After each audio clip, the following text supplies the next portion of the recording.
पक्ष संघटनाच्या पॅरलल चालते आहे आणि तृणमूल काँग्रेसची जी पक्ष संघटना मतदारांपर्यंत पोहोचते आहे ती व्हाया आयपॅक मार्फत पोहोचते आहे.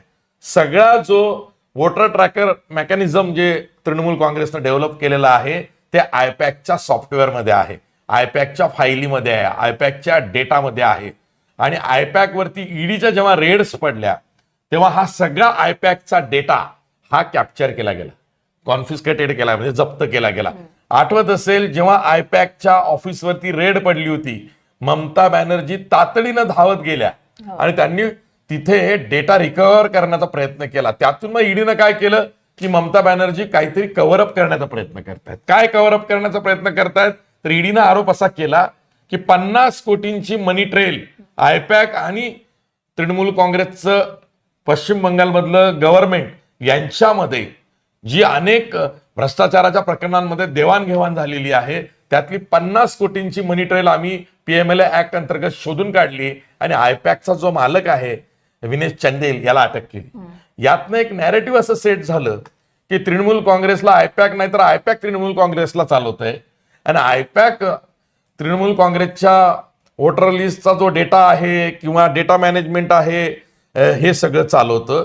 म्हणजे तृणमूल काँग्रेसचा जो डेटा आहे त्याची जी मशिनरी ड्रिव्हन मेकॅनिझम आहे ते सगळं दुबळं करून टाकलंय आयपॅकच्या रेडमुळे. आणि भाजपच्या हे लक्षात आलं की जेव्हा ही आयपॅकची रेड पडली आणि हा डेटा भाजपने आपल्या हातात घेतला आणि त्यावर हुकूम भाजपनं मग लगोलग जवळपास महिना दीड महिन्याच्या काळामध्ये जिथे जिथे म्हणून स्ट्रॉंग होल्ड्स आहेत वोटर लिस्ट नुसार टीएमसीचे तिकडे एसआयआर राबवली गेली. स्पेशल इंटेन्सिव्ह रिव्हिजन जी इलेक्शन कमिशन कडनं राबवली गेली ज्यामध्ये 91 लाख नावं मतदार यादीमधनं वगळली गेली. त्यातली बहुतेक नावं मुस्लिम नावं आहेत ज्यांना मतदानाचा हक्क नाकारला गेला अशी ओरड आणि टीका आरोप तृणमूल काँग्रेस करते आहे. हे आयपॅकच्या रेडमधनं जो डेटा मिळाला त्यांची जी वॉर रूम आहे तृणमूल काँग्रेसची ती पॅरलाइज केली गेली आणि त्यातनं बूथ लेवल मॅनेजमेंट अख्खच्या अख्खं डिस्ट्रॉय केलं गेलं. त्याचा खूप मोठा फटका हा तृणमूल काँग्रेसला बसला. 213 जागा जिंकलेली तृणमूल काँग्रेस आता 100च्या आत आली आहे, 82 पर्यंत आली आहे कारण डेटा मॅनेजमेंट वॉर रूमच विस्कळीत झाली आहे. आयपॅक वरची रेड हा एक तिसरा टर्निंग पॉइंट ठरला. त्याच्यामुळं काय झालं की आधी बॅक टू बॅक भ्रष्टाचाराची प्रकरणं जी ममता बॅनर्जींच्या विरोधात वाढवण्याचा किंवा चर्चेत आणण्याचा प्रयत्न भाजपने चालवला होता. जसं की स्टाफ सिलेक्शन रिक्रुटमेंट स्कॅम पश्चिम बंगालचा, ते प्रकरण ममता बॅनर्जींवर शेकवण्याचा किंवा त्यांच्या सरकारवर शेकवण्याचा प्रयत्न भाजपने केला.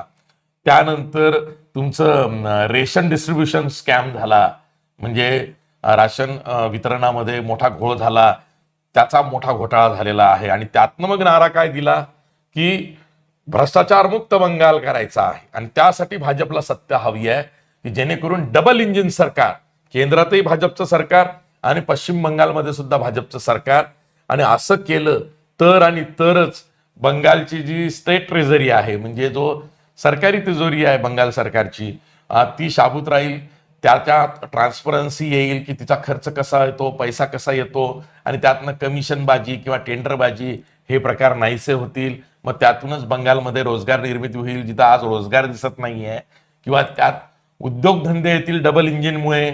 वर केंद्रात मोदींचं सरकार आणि जर का भाजपचं सरकार आलं तर आता उद्योगधंदे नाही आहेत म्हणून रोजगार निर्मिती नाही आहेत, बंगाली तरुण हा बेरोजगार आहे.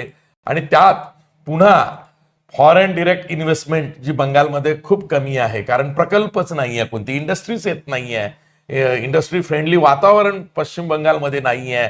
आणि मग त्यालाच बॅक टू बॅक एक नॅरेटिव्ह भाजपने असं सेट केलं की डाव्यांची सत्ता उलथवून टाकली 2011ला ममता बॅनर्जींनी, पण आता 2026 उजाडलाय. ममता बॅनर्जींनी डाव्यांची जागा घेतलेली आहे. ममता बॅनर्जी कम्युनिस्ट पार्टीपेक्षा जास्त कम्युनिस्ट आहेत की ज्या सर्वच गोष्टींना विरोध करतायत आणि त्यांच्या या विरोधाला बघून आता कोणीच बंगालमध्ये येत नाही, ना फॉरेन डिरेक्ट इन्व्हेस्टमेंट येते आहे, ना इंडस्ट्रियलिस्ट येते आहे, ना इंडस्ट्री येते आहे. म्हणजे डाव्यांना ओव्हरलॅप तृणमूल काँग्रेसनं केलंय आणि तृणमूल काँग्रेस ही विकास आणू पाहत नाहीये, पश्चिम बंगालला गरिबीत ठेवून राजकारण करू पाहत आहे. हे नॅरेटिव्ह भाजपनी जसं डाव्यांवरती हा ममता बॅनर्जींनी आरोप केला होता तोच भाजपनी डाव्यांची जागा ममता बॅनर्जींनी किंवा तृणमूल काँग्रेसने घेतली म्हणून प्रचार सुरू केला आणि त्यात बंगालचा मतदार हा हल्ला